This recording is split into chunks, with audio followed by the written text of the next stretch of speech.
Des terroristes qui pensaient se mêler à des animaux pour échapper à des frappes de drones sont tués. La vigilance des opérateurs aériens a permis de les retrouver un peu plus loin, installés sous des arbres et par groupe. Une frappe précise de drone a permis de toucher en plein cœur le groupe le plus important. Le lundi 6 mai 2024, des terroristes sont venus voler du bétail à Barga, zone de Waiguya, Yatanga, avant de prendre la fuite vers le nord. Cependant, la vigilance des opérateurs aériens a permis de les retrouver un peu plus loin, installés sous des arbres et par groupe. Une frappe précise de drone a permis de toucher en plein cœur le groupe le plus important. Pris de panique, les rescapés des autres groupes se sont rapidement mêlés aux animaux volés pour tenter de s'échapper.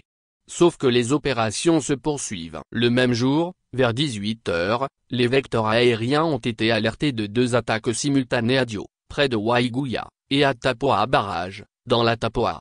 À Dio, la colonne de criminels en fuite, après avoir incendié des maisons, a été rapidement repérée. Les opérateurs aériens ont lancé un premier missile au milieu de la colonne, entraînant un sauve-qui-peut. Un deuxième missile a visé la tête du convoi pour stopper leur progression. Puis, plusieurs frappes se sont enchaînées jusqu'à l'anéantissement de la colonne. À Tapoa Barrage, de violents combats ont opposé les forces combattantes aux assassins. Face à la détermination des forces armées, les criminels ont pris la fuite vers Tuna, à une dizaine de kilomètres au nord de Diapaga. À Tuna, les terroristes pensaient être à l'abri sous un grand arbre, jusqu'à ce qu'ils soient efficacement frappés par un missile.